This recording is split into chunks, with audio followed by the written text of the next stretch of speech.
Hey fellow collectors, today we're going to be taking a look at Super GoBots Cy-Kill, so stick around for more.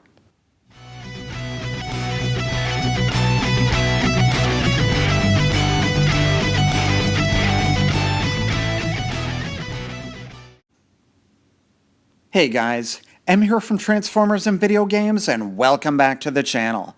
As part of my collector's guide to buying vintage GoBots, I thought we'd take a look at the 1985 Super GoBots Cy-Kill, also known as Bike Robo from the Machine Robo line, which was released by Bandai in Japan. Let's start off by taking a look at the packaging. On the front of the box, there's a beautiful illustration of the figure in vehicle mode in the foreground and in robot mode in the background. One thing that I find really interesting is the approach that they took with the artwork itself. For vintage Transformers of the same era, they usually showed the character in a very dynamic pose that the G1 figure itself could never actually achieve, whereas in the case of Cy-Kill, the illustration is very accurate in both appearance and in posability to the figure that you actually get in the box. Although I do prefer the artwork on G1 Transformers, I still appreciate the effort that went into the Super GoBots artwork.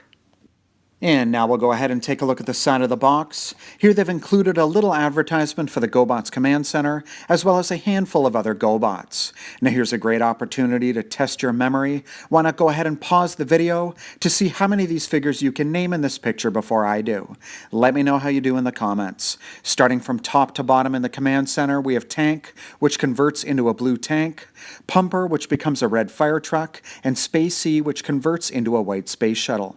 The top three figures to the left of the Command Center are Cy-Kill, which is a smaller version of the figure that we're looking at today, Bugbite, which becomes a Volkswagen Beetle, and Hair Fiend, which converts into a Porsche 928. Just under them we have Screwhead, which has a drill tank alt mode, the camouflage war tank next to it is Defender, Jeeper Creeper becomes a military Jeep, and the red Lamborghini Countach is Spoiler. Then we have Royalty, which becomes a jet, and Buggy Man is the blue dune buggy at the bottom, and who is a very cool alternative to Beachcomber from the G1 Transformers line. And now we'll take a look at the back side of the box. Here they've included a total of 8 illustrations and 10 steps to walk you through the initial transformation from robot mode to vehicle mode.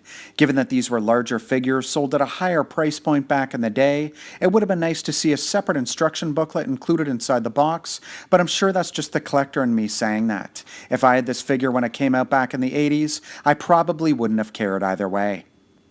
On the other side of the box, we have an advertisement for 6 other Super GoBots. In the top row, we have Baron Von Joy, Zemon, and although they say that the third one is Defender, this is actually a misprint. The figure is Hair Fiend. In the next row, we have Bugbite, Destroyer, and Psycho. One thing to keep in mind when you look at these unusual robot designs is that when these figures came out in Japan, the idea was that they were to be piloted by humans who would sit in a cockpit in the head section of the figure. This concept was dropped when they were brought to North America under the GoBots branding. One thing that I really like about these Super GoBots figures is the fact that they come packaged in window boxes, which gives collectors the option to display the artwork on the front of the box or the figure inside the window of the box. On the left side, we have a little story about the GoBots, which I'll quickly read. From the planet Gobotron, the GoBot invasion of Earth continues. With good and evil locked in mortal combat, the fate of millions hangs in the balance. So far, Leader 1 and all the friendly GoBots have managed to contain the threats and schemes of their evil mechanical foes. Led by the demented Cy-Kill, the enemy GoBots wish for nothing less than to use Earth and all its people to conquer Gobotron and all the planets of the solar system. As Cy-Kill and Leader 1 attempt to outguess each other, conflicts continue to erupt. With each battle, Cy-Kill and Leader 1 find they must recruit others of their kind. Cy-Kill seeks the evilest beings on both Gobotron and Earth, while Leader 1 in turn must find the wisest of the friendly beings to combat Cy-Kill's schemes. Evil is notoriously unpredictable, and unless good is very, very careful, the Earth will be lost. Beware of enemy GoBots. As you can see, the figure comes in a polystyrene tray, which really keeps the figure safe and secure in the packaging. There should be another horizontal piece that further holds the figure in place, just below his fists, but I bought mine on the secondary market, and unfortunately that was never included. If this figure were to come out today, it would likely be packaged in a plastic tray and have a number of those annoying plastic ties that would need to be cut to release the figure. Here we are with Cy-Kill out of package and in hand, and I really think it looks fantastic. He comes in very vibrant looking red, white, and blue colors, where if you didn't know any better, you might think he was one of the good guys. Right out of the gate, I need to mention how heavy and solid the figure feels. Not only was it made out of robust plastic from 35 years ago, but the entire head, chest, and crotch sections are made out of painted die-cast metal. For any of you collectors out there who are as particular about the condition of your figures as I am, make sure that the paint isn't chipped in this area and that the chrome parts on his face and abdominal region don't have any wear that you can't live with. I would be remiss not to acknowledge the substantial backpack on this figure. If it was just the gray plastic section, it wouldn't be a big deal, but the tires from the motorcycle mode really stick out in a big way. Fortunately, it's not noticeable at all from the front side of the figure. This design is a departure from what was done for the smaller version of Cy-Kill, where the wheels were removed entirely and pegged into the left and right shoulder sections of the figure. Another big difference between the two, other than size, is the fact that the gray plastic sections on the Super GoBots version of the figure are made out of gray plastic, whereas the smaller version was made out of a beautiful shiny chromed plastic. You'd think that the larger figure selling at the higher price point would have received the premium looking chrome treatment, but that's not what they decided to do here. And now we'll take a look at the articulation of the figure. The arms will rotate a full 360 degrees with really nice ratchet joints. The legs will kick forward 90 degrees at the hips, and the knees also have a 90-degree bend, again both with nice clickety ratchet joints. The figure can actually take a knee, which looks pretty cool, but unfortunately due to the upper body weight of the figure, it can't actually hold this position without falling over. Now here you can clearly see on the inside of his left leg the date stamp that says Bandai 1985 Japan. I like to point this out when I review smaller GoBots figures, since the date stamp is one way of identifying a knockoff, but as far as I'm aware, the Super GoBots figures have never been counterfeited. And now we'll go ahead and transform Cy-Kill from his robot mode into his alt mode. I always start off by rotating the left arm up and slotting it into place to form one of the forks of the motorcycle. Then, just to get it out of the way for now, rotate the right arm until it's positioned straight up in the air. Pull the backpack straight out to get clearance. Then rotate it around to the front of the figure and collapse it again.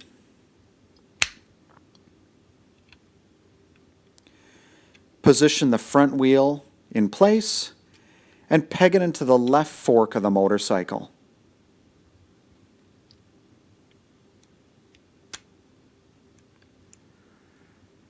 Rotate the right fork of the motorcycle to align it with the tire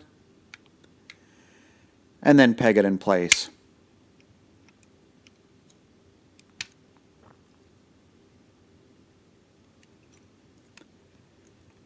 I'm just going to bend the left knee back 90 degrees just so you can see what I'm doing here.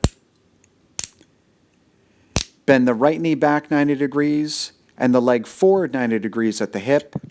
Now here you can see that there's a groove section on the inside of the leg that fits around the back section of the bike that holds the back tire in place. Go ahead and do the same thing with the right leg. Then just rotate the back wheel in place. And that's it for the transformation.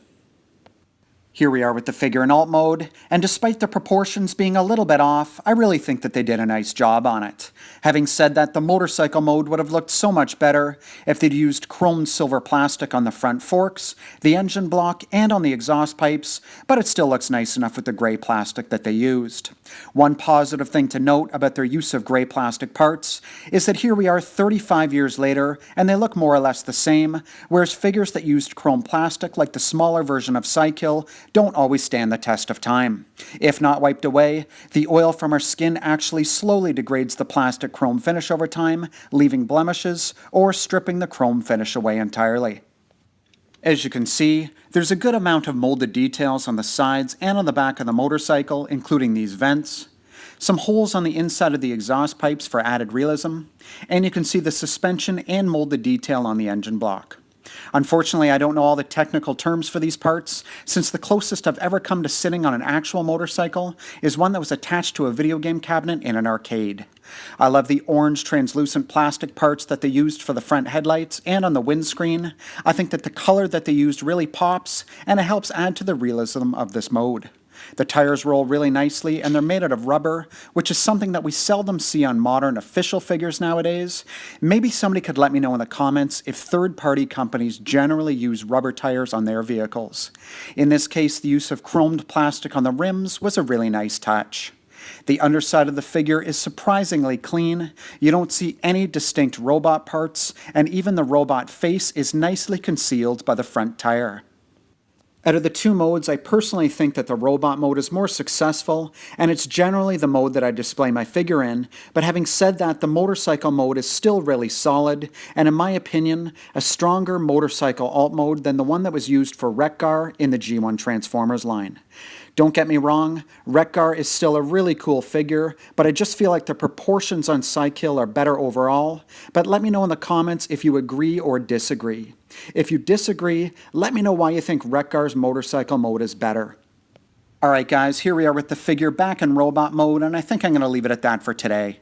In conclusion, would I recommend adding a Super GoBots Cy-Kill to your collection? Well, if you're a vintage GoBots collector, then I would absolutely pick this one up for a good price.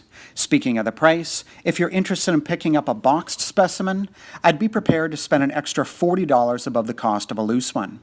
Even if you never got into GoBots back in the day and were always a G1 Transformers collector, in my opinion, it's still worthwhile adding the Leader of the Renegades to your collection. And while I'm at it, I'm just going to go ahead and recommend Super GoBots Leader 1 as well, since he's the leader of the Guardians and also an excellent figure. Cy-Kill is a fun, simple, yet effective vintage collectible that's been very well constructed and honestly still very affordable considering it's over 35 years old at this point. Anyways, thanks again for watching everyone.